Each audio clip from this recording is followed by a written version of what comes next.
Welcome back to the channel. Today we are going to be taking a look at some of Leatherman's less talked about tools or forgotten tools. And I was on Leatherman's website recently and I realized there were about 5 to 10 multi-tools that I still do not have in my collection. And there's probably a couple more than that. But anyway, some of these I do have in my collection, and I really hardly ever hear people talk about these Leatherman tools. So the first one we're going to talk about is the Leatherman T2, and I think there's a couple models of these or configurations, but this is going to be just the normal T2. This goes for around $50 to $55. So this particular one is going to come with just a straight edge blade. And then it is going to come with these tools, and this will double as the awl and the micro driver. It will have the eyelet there as well. And then on this one, we're going to have the Phillips screwdriver and the bottle opener as well.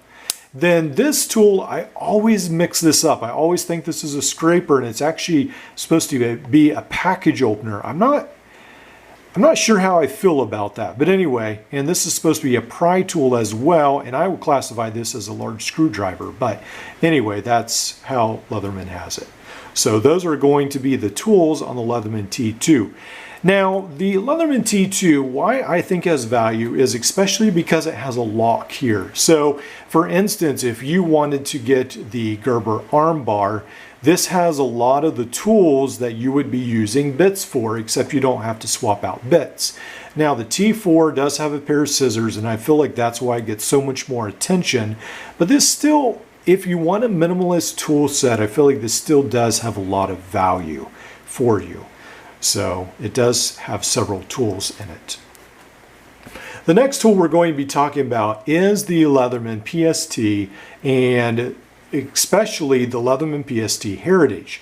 So while this goes for $50 online, the Leatherman Heritage now goes for $100, so about double that price. And it is going to be, from what I can tell, pretty close to the original Pst. I don't think there's a big amount of differences. Now, I'm sure I'll get some comments below where there is some subtle differences here, and I think a tool or so maybe designed slightly different. But I think for the most part, they try to take most of the inspiration from the original Leatherman Pst. So for instance, you should have the knife, you should have the screwdriver, you should have the awl, there's a micro screwdriver, there's a can opener, the Phillips driver, and the file as well. So I think that is still included in the original Heritage from what I can understand. Now, I do not have the Heritage, but I do have the original Pst, or one of the original ones. And this will be from, I'm not sure if it's the 90s or who knows, but anyway. And I think maybe why the Heritage, I hardly ever hear anything about it, is you can still buy these on eBay for maybe $30 to $40 to $50. So you can get the original one, and even though it's used, the new one sold on the Leatherman store is so much more expensive. And some of you have commented that over in the UK, I believe the Heritage Pst is something like $150, which to me is just outrageous. That's ridiculous. But anyway, that's how prices are.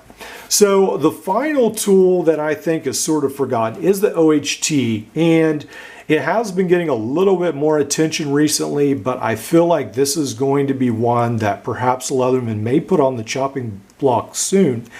I just don't get a ton of fan pictures of this on multi-tool websites. You know, maybe someone says I want one, but I don't really see this all the time. And to be honest, I don't use this very much. But it really is a pretty great tool. So obviously it's going to sort of be Leatherman's take on Gerber's multi-tools. And it's going to come with replaceable cutters that actually work.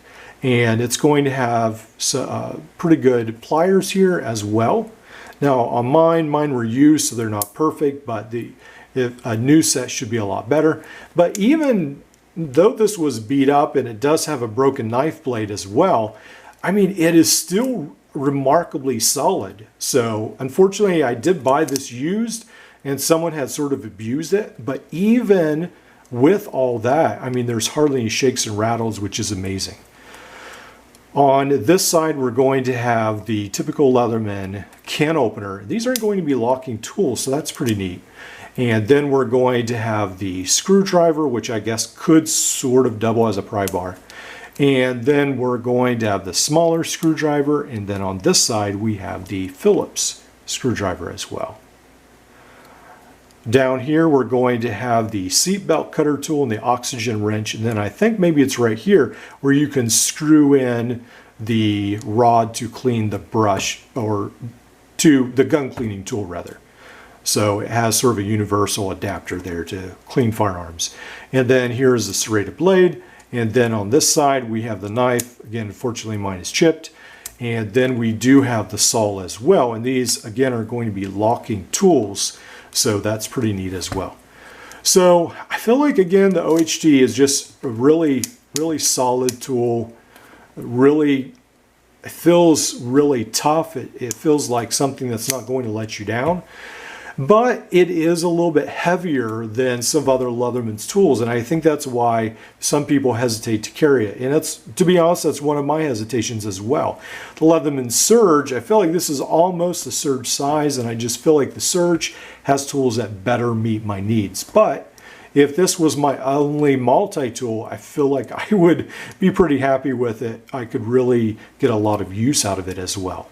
Well, let me know in the comments below what you think are some of Leatherman's most forgotten tools, and I'm primarily focusing on only the ones that are still produced. We could talk about the flare, the leap, some of those other more obscure tools, but focusing mostly on those that are still made at this time.